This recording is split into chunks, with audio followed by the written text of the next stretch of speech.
ಜೈನ ಧರ್ಮವು ಹಿಂದೂ ಧರ್ಮಕ್ಕಿಂತ ಭಿನ್ನವಾಗಿದೆ ಎಂದು ಭಾವಿಸುವವರಿಗೆ ಅವರ ಅಭಿಪ್ರಾಯ ತಪ್ಪು ಎಂಬುದಕ್ಕೆ ಪುರಾವೆ ಇಲ್ಲಿದೆ. ಜೈನ ಧರ್ಮವು ಭಾರತದ ಪ್ರಾಚೀನ ಧಾರ್ಮಿಕ ಸಂಪ್ರದಾಯದ ಒಂದು ಭಾಗವಾಗಿದೆ ಮತ್ತು ಅದು ಸನಾತನ ಸಂಸ್ಕೃತಿಯೊಂದಿಗೆ ಆಳವಾದ ಸಂಪರ್ಕವನ್ನು ಹೊಂದಿದೆ. ಜೈನ ಧರ್ಮದಲ್ಲಿ 24 ತೀರ್ಥಂಕರರಿದ್ದರು.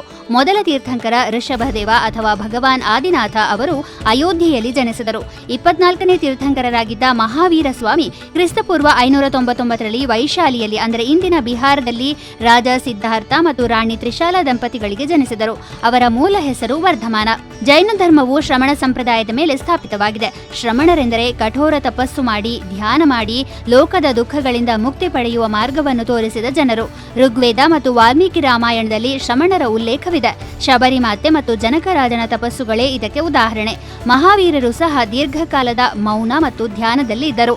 ಇದಲ್ಲದೆ ಸಿಂಧೂ ಕಣಿವೆ ನಾಗರಿಕತೆಯಲ್ಲಿ ಯೋಗ ಮತ್ತು ಧ್ಯಾನದ ಪುರಾವೆಗಳು ಕಂಡುಬಂದಿವೆ. ಮೊಹೆಂಜೋದಾರೋ ಮತ್ತು ಹರಪ್ಪದ ಮುದ್ರೆಗಳಲ್ಲಿ ಋಷಭದೇವನಿಗೆ ಸಮರ್ಪಿತವಾದ ಒಂದು ಮುದ್ರೆಯೂ ಸೇರಿದೆ. ಇದರರ್ಥ 5000 ವರ್ಷಗಳ ಹಿಂದೆಯೇ ಭಾರತದಲ್ಲಿ ಯೋಗ, ವೈರಾಗ್ಯ ಮತ್ತು ಆತ್ಮ ಸಾಕ್ಷಾತ್ಕಾರ ಪ್ರಚಲಿತವಾಗಿತ್ತು. ಅನೇಕ ಇತಿಹಾಸಕಾರರು ಶಿವ ಮತ್ತು ಋಷಭದೇವರು ಒಂದೇ ರೀತಿಯ ಗುಣಲಕ್ಷಣಗಳನ್ನು ಹೊಂದಿದ್ದಾರೆಂದು ನಂಬುತ್ತಾರೆ. ಇಬ್ಬರು ಯೋಗ ಮತ್ತು ತಪಸ್ಸುಗಳಲ್ಲಿ ಪ್ರವೀಣರಾಗಿದ್ದರು ಮತ್ತು ಅವರನ್ನು ಆದಿ ಅಥವಾ ಪ್ರಥಮರು ಎಂದು ಪರಿಗಣಿಸಲಾಗಿದೆ. ಜೈನ ಧರ್ಮದ ಈ ಸಂದೇಶವು ಧಾರ್ಮಿಕ ಮಾತ್ರವಲ್ಲ, ಸಾಮಾಜಿಕ ಮತ್ತು ನೈತಿಕವೂ ಆಗಿದೆ.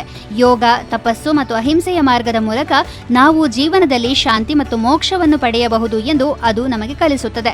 ಜೈನ ಧರ್ಮವು ಸನಾತನ ಸಂಸ್ಕೃತಿಯ ಜ್ಞಾನ, ತಪಸ್ಸು ಮತ್ತು ಧರ್ಮದ ಪರಂಪರೆಯೊಂದಿಗೆ ನೇರ ಸಂಬಂಧವನ್ನು ಹೊಂದಿದೆ.